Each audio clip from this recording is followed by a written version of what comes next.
ஒருமையில எங்க அம்மாவை கூப்பிட்டுக்கிட்டே இருக்கான். எங்க அம்மாவை வந்து அவன் பம்பரமா சுத்த வைக்கிறான். அவன் அப்போ எனக்கு ஆல்பம் சரியா போல. அப்பதான் நான் ஊருக்கு போயிருக்கேன். ஸோ என்னையும் அந்த வீடு ஸ்ட்ரேஞ்சரை போல அந்த வீடு பார்த்துச்சு. என் தம்பி வந்து சக்சஸ்ஃபுல், நான் ஃபெயிலியர். அங்காடி தெரு 1:30 வரைக்கும் வேலையா அப்படின்னு ஒரு பதட்டம் உருவாயிடுச்சு. அந்த இரவு முழுக்க அங்கே இருந்துகிட்டு இருந்தேன்.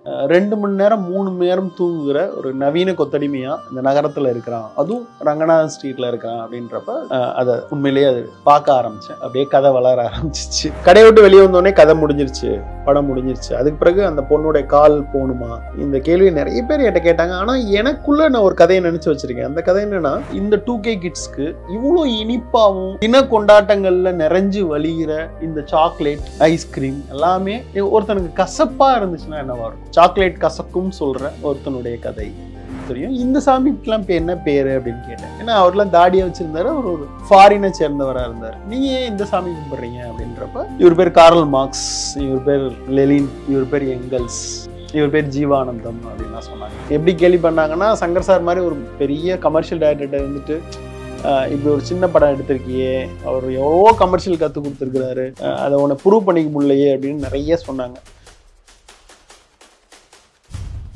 ரொம்ப மனசுல இருக்கிற மொத்த கோபமும் சேர்ந்து வெளிப்பட்ட ஒரு படமாக அது மாறிடுச்சுன்னு நினைக்கிறேன். நான் வந்து பன்றிகளோட ஒருத்தர் இருக்கிறாரு, அவர் வில்லன் அப்படின்னு எழுதுனது.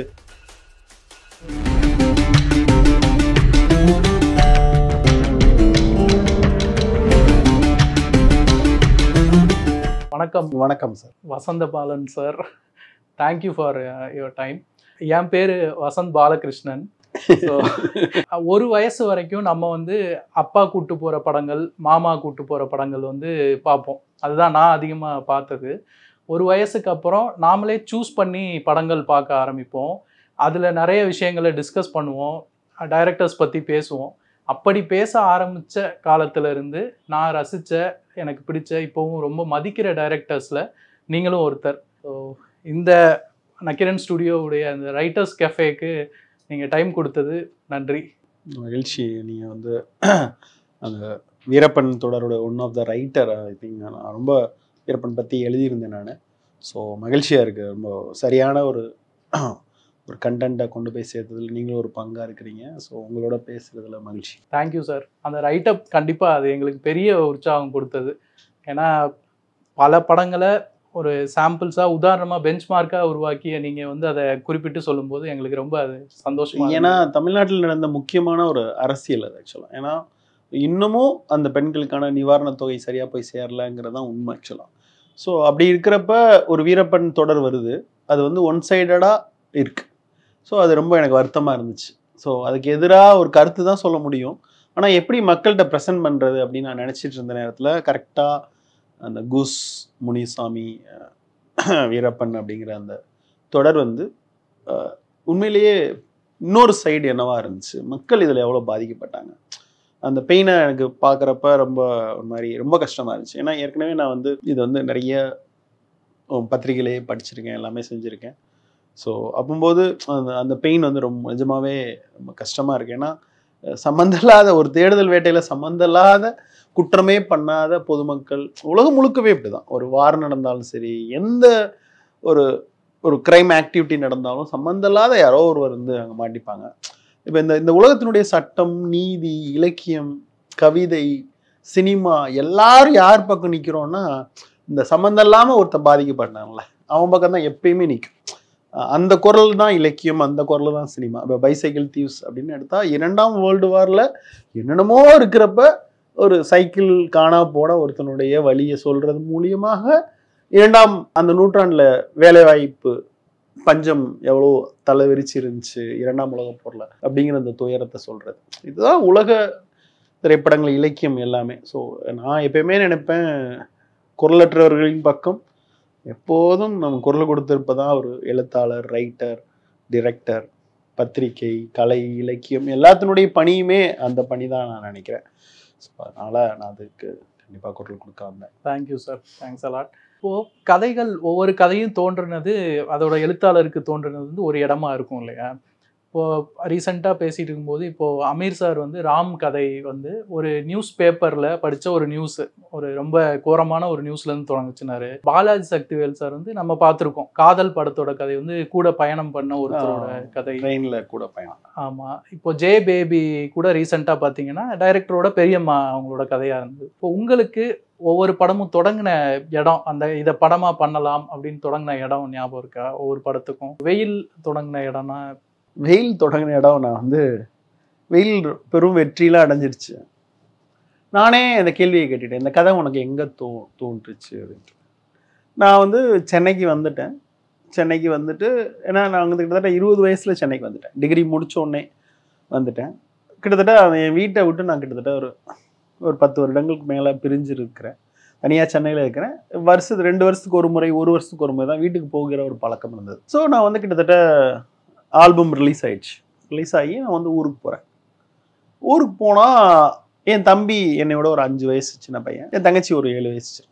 இப்போ நான் எங்கள் அம்மாவை ரொம்ப மரியாதையாக கூப்பிடுகிற எனக்கு பழக்கம் இருக்குது.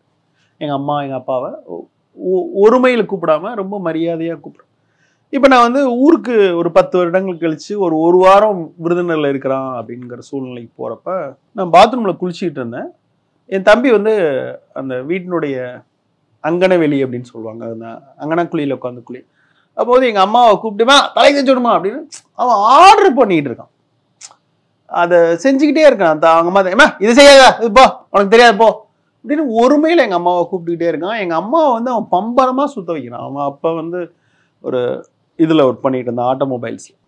நான் சத்தம் இல்லாமல் ஒரு பூனை போல் அந்த வீட்டில் குளிச்சுட்டு போகிறேன். நான் தான் வீட்டுக்கு மூத்த பையன். அவன் வந்து எங்கள் அம்மா ஆர்டர் பண்ணிக்கிட்டு இருக்கான். எங்கள் அம்மா தோசை விட்றாங்க. ஏன்னா இப்படி சொல்லாத, அப்படி சொல்லுவாங்க, எனக்கு சட்னி எனக்கு தெரியாது, இறையிற அவனை அனுப்பிச்சி விட்றேன்டா அப்படின்னு எங்கள் அம்மா சொல்லிக்கிட்டு இருக்காங்க. அவன் அந்த வீட்டில் செலுத்துகிற ஆளுமையை என்னால் பார்க்க முடிஞ்சிச்சு. அப்போ எனக்கு ஆல்பம் சரியாக போகல. அப்போ தான் நான் ஊருக்கு போயிருக்கேன். ஸோ என்னை அந்த வீடு ஒரு ஸ்ட்ரேஞ்சரை போல் அந்த வீடு பார்த்துச்சு.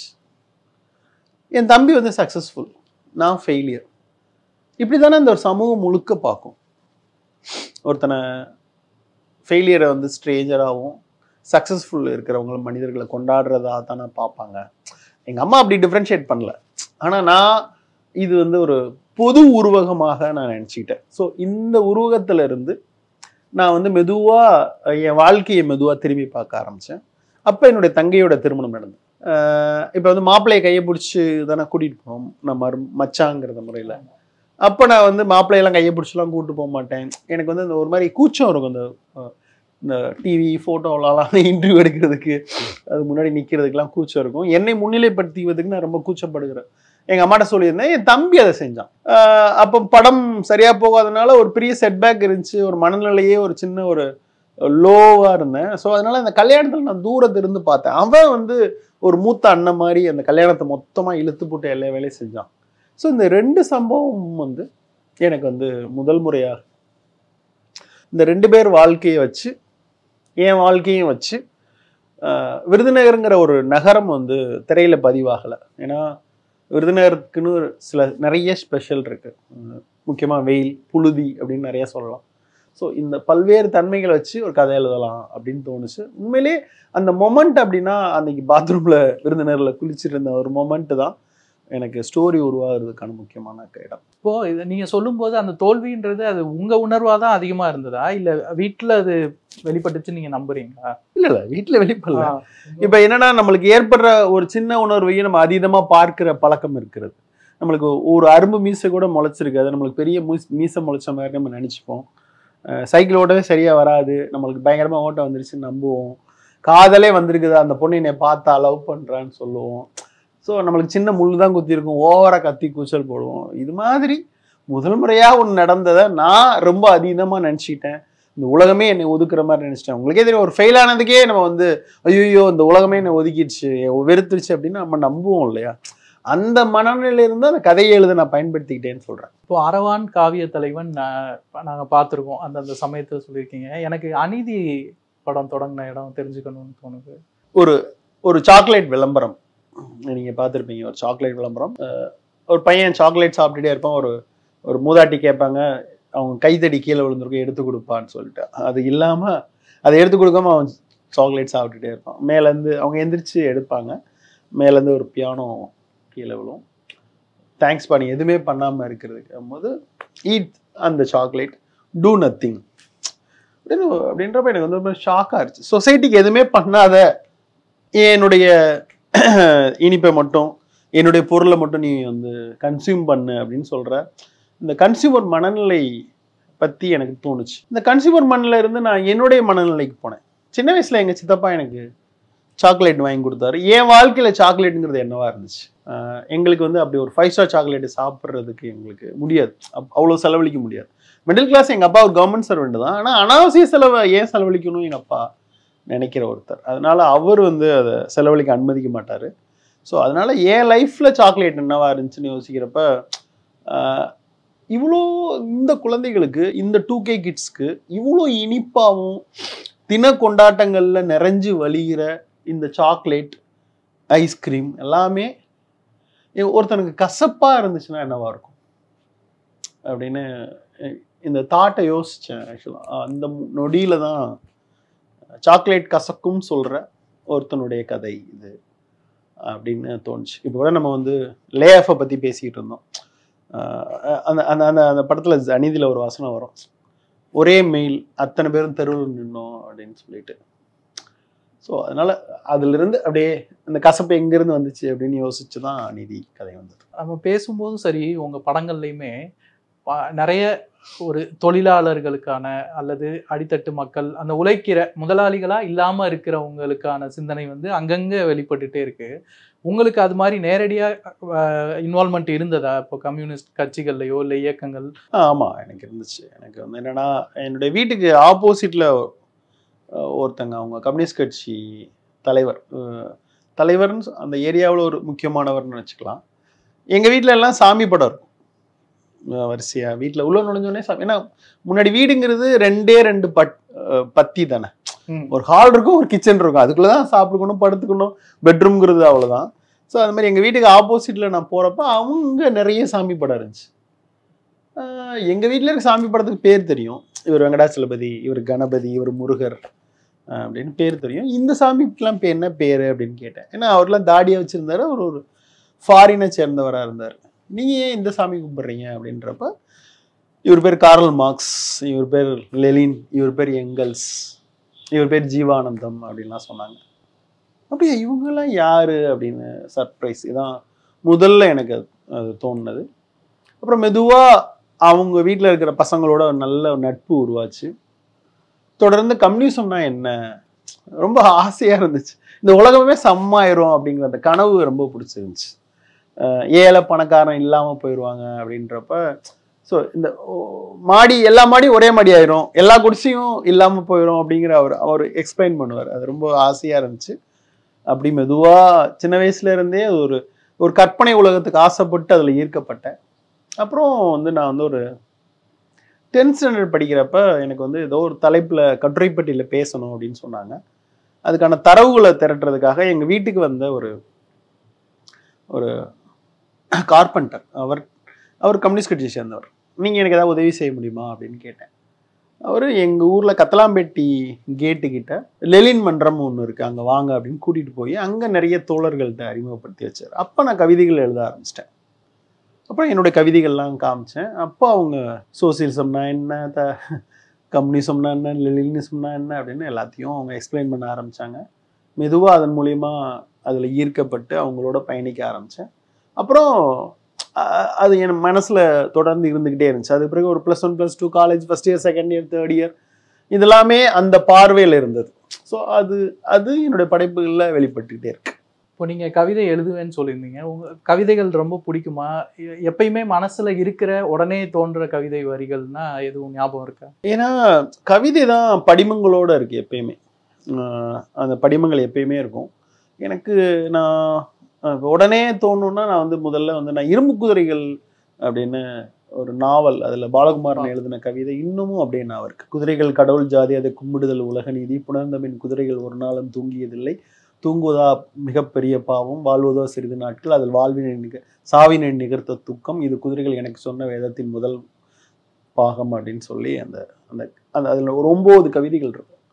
அது எனக்கு பெரிய மனப்பாடம். அதுக்கு பிறகு கரையோர முதலைகளில் அந்த கவிதை எனக்கு ரொம்ப அந்த மனப்பாடம். அப்புறம் பாலகுமாரன் எழுதுன இன்னொரு கவிதை ரொம்ப முக்கியமான, வலப்பக்க மணலை இடப்பக்கம் இறைத்திரைத்து நகக்கண்கள் வலிக்கின்றனவே நாளைக்கேனும் மறவாமல் வா அப்படின்னு காதலிக்காக கடற்கரையில் காத்திருக்கிற ஒரு காதலன் எழுதியதை போன்ற ஒரு கவிதை.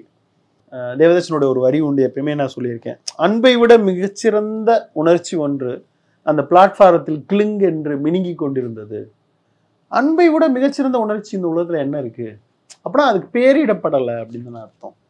ஸோ அது வந்து ஒரு கவிதையில கிளிங்னு வர்றது இருக்குல்ல, அது எனக்கு அப்படி அது தோணும். அப்படி எவ்வளோ ஒரு கவிஞன் அப்படி ஒன்றை சொல்லிட முடியும் அப்படின்னு சொல்லி இந்த மாதிரி அதில் தேவதாசன் இன்னொரு வரி எழுதியிருப்பார். ஒரு கோலத்தில் வந்து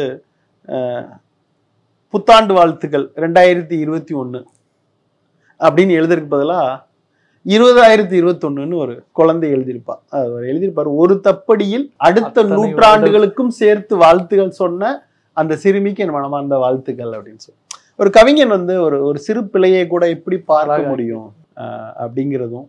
அப்புறம் எப்பயுமே என் மனசுல இருக்கிறது வந்து அந்த வண்ணத்து பூச்சி தன் கால்களில் காட்டையல்லவா சுமந்து செல்கிறது. அந்த அந்த கவிதை வந்து எனக்கு எப்பயுமே மனசுக்குள்ள இருக்கிற ஒரு படிமம் இல்லை, ஒரு வண்ணத்து பூச்சியின் கால்களில் ஒரு காடு சுமந்து அலைகிறதுங்கிறது.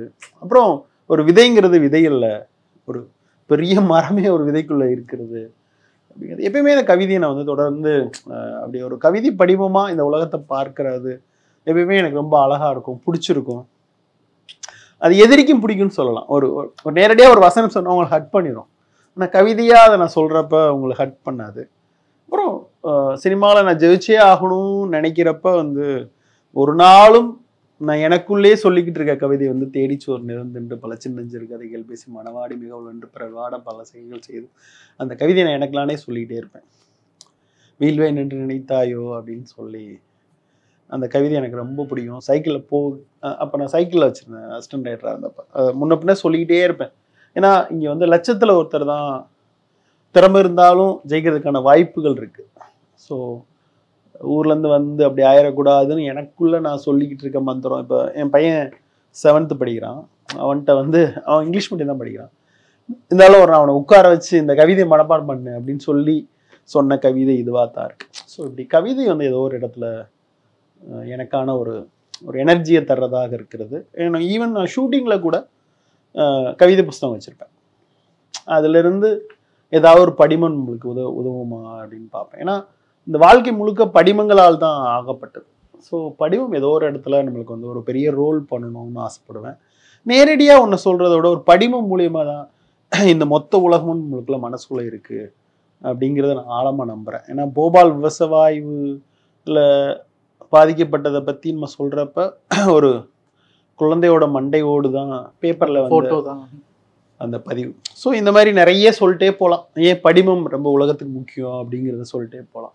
இப்போ நீங்கள் வீழ்வேன் என்று நினைத்தாயோ சொன்னீங்க இல்லையா, அது நினைக்கும் போது இந்த நூற்றாண்டுக்கும் இன்னும் வர்ற நூற்றாண்டுக்கும் தமிழர்களுக்கான அந்த மோட்டிவேஷனல் கோட்டை வந்து பாரதி தமிழன் மட்டும் சொல்ல ஒரு ஹியூமன் அப்படின்னு வச்சுக்கலாம். ஹியூமன், அதாவது எங்கெல்லாம் சோர்வடைந்து ஒருவன் இருக்கிறானோ அங்கு பாரதியோட கவிதையினுடைய இடம் ரொம்ப முக்கியம் அப்படின்னு தான் நினைக்கிறேன். இப்போ வெயிலில் வந்து எல்லாமே ரொம்ப தீவிரமாக இருக்கிறத நான் கவனித்தேன். அதாவது நீங்கள் லவ்வாக எடுத்துக்கிட்டாலுமே பசுபதி சார் அவங்க பிரியங்கா அவங்க பண்ண அந்த ரொமான்ஸ் பார்ட் வந்து இப்போ வழக்கமாக தமிழ் சினிமாவில் குடும்பங்களோட எல்லாம் பார்க்கணுன்னா ஒரு லிமிட் வச்சுருப்பாங்க. அதை தாண்டின உண்மையான ஒரு தீவிரத்தோடு அது இருக்கும். ஸ்டன்ஸ்லாம் வந்து நிஜமாக ஒரு சண்டை போட்டு அருவாளில் வெட்டினா என்ன இருக்குமோ அந்த மாதிரி இருந்தது. அந்த டெசிஷன் நீங்கள் எப்படி? ஆக்சுவலாக வந்து என்னென்னா எனக்கு வந்து அந்த முதல் படம் ரசிகர்கிட்ட சரியான வரவேற்பு பெறல அப்படின்னு சொல்கிறப்ப அடுத்து ஒரு படம் எடுக்கணும், ஆடியன்ஸை வந்து கண் விலகாமல் பார்க்க வைக்கணும் அப்படிங்கிற அந்த தீவிரம் வன்முறை என் மனசுக்குள்ளே இருந்துச்சு. அந்த வன்முறை எழுதுகிற எல்லா காட்சிகள்லையும் வந்துச்சு. ஆக்சுவலாக வந்து அந்த கதை டைட்டில் வைக்கல, அந்த கதைக்கு டைட்டில் நான் ரத்தம்னு வச்சுருந்தேன் முதல்ல. இப்போ நான் சொல்லுவேன் வந்து நான் சின்ன வயசுலேருந்து ரத்தம் பார்த்துருக்கேன். அந்த படத்தில் ஒரு வசனம் வரும், சின்ன வயசுலேருந்து ரத்தம் பார்த்துருக்கேன், எனக்கு ரத்தம்னா என்னன்னு தெரியும் அப்படின்னு சொல்லுவான். அப்போ சின்ன பசங்க ரத்தம்னு எடுத்துகிட்டு போவாங்க. இப்போ ரத்தத்தை பார்த்தே மயங்கி விழுற மனிதர்களை நீங்கள் பார்த்துருப்பீங்க. ஆனால் சின்ன வயசில் ஒரு கசாப்பு கடைக்காரருடைய மகனாக பிறந்த ஒருத்தன் ஒரு ஆட்டு ரத்தத்தை 3ஆம் கிளாஸ் படிக்கிறப்ப தெருவா கூவி விற்க முடியும்னா அவனுக்கு வாழ்க்கை முழுக்க ரத்தம் சம்பந்தமா ஏதாவது பயம் இருக்குமா? பயம் இருக்காது இல்லையா? ஸோ இந்த மாதிரி பல்வேறு ஐடியாலஜியோட தான் நான் வந்து அதை டீல் பண்ணேன். ரெண்டாவது எனக்கு வந்து ஒரு அந்த விருதுநகர் மண்ணுடைய லைஃப்பை ராவா பதிவு பண்ணணும்னு ஒரு ஆசை இருந்துச்சு. ரொம்ப எஸ்தட்டிக்காக போகாமல் கொஞ்சம் ராவா பதிவு பண்ணணுன்னு இருந்துச்சு. ஸோ அப்புறம் எனக்கு பரதன் சாருடைய ரொமான்ஸ் இதெல்லாம் ரொம்ப பிடிக்கும். அவருடைய பாடல்கள், அவர் எடுக்கிற விதங்கள், அவர் படங்களில் இருக்கிற அந்த ரொமான்ஸ், ஈவன் கமல் சார் படங்களில் இருக்கிற ரொமான்ஸ். ஸோ இதெல்லாம் கலந்து ஒரு வடிவமாக ஒரு படம் பண்ணணும் அப்படின்னு அந்த ரானஸ் தான் முக்கியம். அந்த ரானஸை எல்லாத்துலேயும் கொண்டு வரணும்னு ஆசைப்பட்டேன். அப்புறம் என்னை நிரூபிக்க வேண்டிய ஒரு அதிக கட்டாயத்தில் இருந்தேன் நான் ஆக்சுவலாக. ஸோ அஸ்தம்பால்னா யார், சங்கர் சார்ட்ட இப்போ என்னன்னா, என்ன முதல் படம் முடிச்சு வந்தோடனே எல்லா நண்பர்கள் எல்லாருமே எப்படி கேள்வி பண்ணாங்கன்னா, சங்கர் சார் மாதிரி ஒரு பெரிய கமர்ஷியல் டைரக்டர் இருந்துட்டு இப்படி ஒரு சின்ன படம் எடுத்திருக்கியே, அவர் எவ்வளோ கமர்ஷியல் கற்றுக் கொடுத்துருக்கிறாரு, அதை உன்னை ப்ரூவ் பண்ணிக்க முடியலையே அப்படின்னு நிறைய சொன்னாங்க. ஸோ என்னை ப்ரூவ் பண்ணுறதை நோக்கிய ஒரு ஆழமான முயற்சி. இன்னொன்று, நான் வந்து அந்த பீரியட் முழுக்க நான் தனியாக இருந்தேன். கிட்டத்தட்ட ஒரு 1.5 வருஷம் ஸ்கிரிப்ட் எழுதினேன்.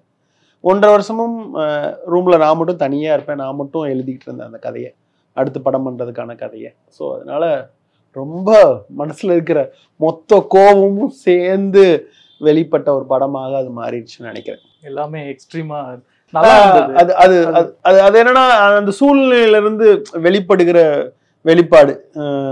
இப்போ கமல் சார் கூட சொல்லுவார், சத்யா எடுக்கிறப்ப கோபம் அதிகமாக இருந்துச்சு அது சமுதாயத்து மேலே. மகாநதி எடுக்கிறப்ப அவர் வந்து பர்சனலாக எழுதியிருப்பார். எனக்கு அவர் ஒரு கனவு வந்ததாகவும், அவருடைய பொண்ணை வந்து கடத்துறதுக்கு யாரோ ஒருத்தங்க பிளான் பண்ணதாகவும், ஒரு அப்பாவா நான் மாறிட்டேன், அப்பாவாகிறப்ப அந்த ஏற்படுகிற மனநிலையிலிருந்து இந்த உலகத்தை பார்க்க வேண்டியிருந்துச்சு, அதான் மகாநதி அப்படின்னு ஒரு இன்டர்வியூவில் சொல்லியிருப்பார். ஸோ ஸோ எப்படி இந்த உலகத்தை அந்தந்த காலகட்டத்தில் இருந்து நம்ம உலகத்தை பார்க்குறோம் இல்லையா? ஸோ அப்போ எனக்கு கல்யாணம் ஆகலை, தனியாக இருந்தேன், என்னை நிரூபிக்க வேண்டிய கட்டாயம், இதில் ஒரு கவிதை வெளிப்படுறது, இதில் இருந்து ஒரு கதை வெளிப்படுறப்ப நம்ம அன்னைக்கு எந்த சினிமாவை ரொம்ப நம்புகிறோமோ அது ரொம்ப இருந்துச்சு. அந்த படம் முடிச்சோடனே நிறைய பேர் என்கிட்ட சொன்னாங்க, வயலன்ஸ் ரொம்ப அதிகமாக இருக்குது அப்படின்னு சொல்கிறப்ப, அங்காடி தெருவில் வந்து ஒரு சண்டை காட்சி கூட இல்லாமல் வெறும் கதை, காதல், இவ்வளோதான், அந்த லைனுக்குள்ளே தான் அந்த விளையாடணும்னு நினச்சேன். ஸோ நம்ம முதிர்ச்சி அடைஞ்சிட்டே வர்றோம் சில விஷயங்கள்ல. இப்போ வெயிலில் அந்த வன்முறை பற்றி பேசும்போது அந்த வில்லன்களும் மறக்க முடியாத வில்லன்.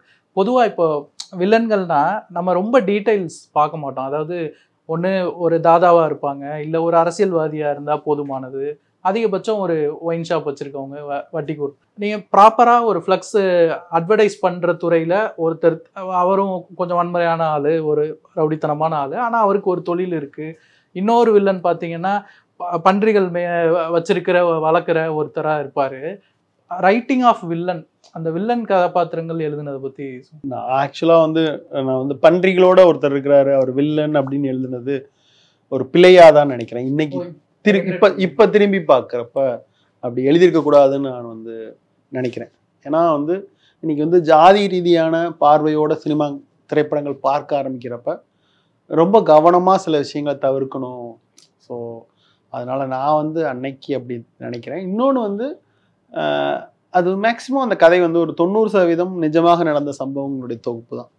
ஏன்னா அந்த ஃப்ளெக்ஸ் வச்சுட்டு இருந்தது, அந்த அட்வர்டைஸ்மெண்ட் பண்ணிக்கிட்டு இருந்ததுலாம் என் ஃப்ரெண்டு வரதராஜன் சொல்லிட்டு, அவர் வந்து இப்போ என் கூட தான் ப்ரொடக்ஷன் ஹவுஸில் இருக்கார், ப்ரொடியூசராக, அநீதியோட one of the producer actually. So அதனால் அதை ரொம்ப உண்மை சம்பவங்களோட எழுத முடிந்தது. அப்புறம் இன்னொன்று நினைப்பேன், வில்லன்கிறவங்க வந்து அவன் ஒரு ஆள் தானே, அவனுக்கு ஒரு குடும்பம் இருக்குது, அவனுக்கு ஒரு குழந்தைக்கு அப்பா, ஒரு அழகான பெண்ணுக்கு கணவனாக இருக்கிறாரு.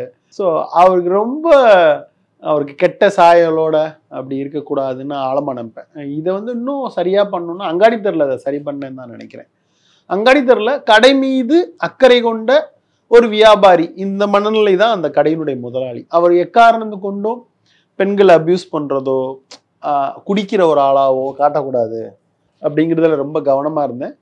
அப்புறம் வில்லன்களை கொன்னு சதைச்சு முடிச்சுட்டு தான் ஹீரோ ஜெயிக்கணும்னு ஒன்றும் இல்லை. இந்த பார்வையும் எனக்கு அங்காடித்தரல மாறிச்சு. அங்காடித்தரல பார்த்தீங்கன்னா கடையை விட்டு அவங்க வெளியே வந்துடுவாங்க, அந்த கடை இயங்கிக்கிட்டு இருக்கும், அந்த கருங்காலி அந்த கடையில தான் வேலை பார்த்துட்டு இருப்பாரு அப்படின்னு அதை தொடர்ந்து இருக்கேன். ஸோ அதனால இப்படிதான் எழுத ஆரம்பிச்சேன். அவர்களும் மனிதர்கள் நினைச்சிட்டோம்னா சரி. இப்போ எனக்கு வந்து ரொம்ப நாள் கழிச்சு இப்போ நாசர் சார் ஒரு இன்டர்வியூ கொடுத்துருந்தார். தேவர் மகன் சமயத்துல மாயன்கிற அந்த கதாபாத்திரம், நீயும் ஒரு ஆள், நீ வில்லன் கிடையாது, நீ ஒரு கதாபாத்திரம், உன்னோட இடத்துல இருந்து உன் நியாயத்தை நீ பேசுற, உங்க அப்பாவுக்கு இழைக்கப்பட்ட அநீதியிலிருந்து அந்த நியாயத்தை நீ பேசுற, எங்க அப்பாவுக்கு இழைக்கப்பட்ட அநீதியிலிருந்து நான் என் நியாயத்தை பேசுறேன், இப்படி நினைச்சுக்கோங்க நாசர் அப்படின்னு சொல்லி கமல் சார் சொன்னதாகவும், அதனாலதான் அந்த மாயன் வந்து அவ்வளோ அந்த உணர்வோட தத்ரூபமா வந்தான், வெறும் நெகட்டிவ் வில்லனா மட்டும் இல்லை அப்படின்னு சொன்னார். ஸோ நானும் அப்படிதான் நினைக்கிறேன். வில்லன்கிறவங்களை வந்து சரியாக ஒரு திரைக்கதையில எழுத பண்ணணும். ஹீரோக்கு அவ்வளோ இம்பார்ட்டன்ஸ் கொடுக்குறோம் நம்ம எழுதுறப்ப, வில்லனுக்கு நம்ம கொடுக்குறதே இல்லை. வில்லன் ரொம்ப டீட்டெயில் பண்ணணும். வில்லனாக அதுக்கான காரணத்தெல்லாம் நம்ம சரியாக ஆராயலைன்னா ரொம்ப டிப்பிக்கலாக பழைய தமிழ் சினிமாவில் காமிக்கிற ரெகுலர் இந்த ரெட் லைட் போட்டு சிங்கத்து உடம்பு மேலே கையை வச்சுக்கிட்டு அப்புறம் யானை தலைக்கு பின்னாடி கீழே உட்காந்துக்கிட்டு இருக்கிற ஜில்க் சிப்பா போட்டுக்கிட்டு இருக்கிற ஒரு டிப்பிக்கலான ஒரு வில்லனை காமிச்சு போயிடும். இப்போ அந்த காலத்தில் ரொம்ப மெனக்கெட தேவை. நம்பியாரை போட்டவே வில்லன் தான், PS வீராவை போட்டவே வில்லன் தான். அவன் வந்து ஒரு பொண்ணை வந்து வேலை செய்கிற பொண்ணை இடுப்பை பிடிச்சி கிள்ளிட்டானா முடிஞ்சு. ஸோ அந்த அளவுக்குலேருந்து நம்ம இன்னும் கொஞ்சம் வில்லனை வந்து காமிக்கிறதுல மெனக்கடன்னு தான் நினைக்கிறேன். சக இயக்குநர்களே இப்போ வெற்றிமாறன் கூட நான் அப்படி பேசுகிறேன். ஒரு மீட்டிங்கில் ஏன் ஒரு படம் வெற்றியோ, ஏன் ஒரு படம் தோல்வி அடையுது, எந்த படம் முக்கியமான படம் அப்படின்னு தொடர்ந்து டைரக்டர்ஸோட மீட் பண்றப்பெல்லாம் பேசிக்கிட்டே தான் இருக்கும். அவங்க ஷார்ப்பா ஒரு பார்வை பார்ப்பாங்க.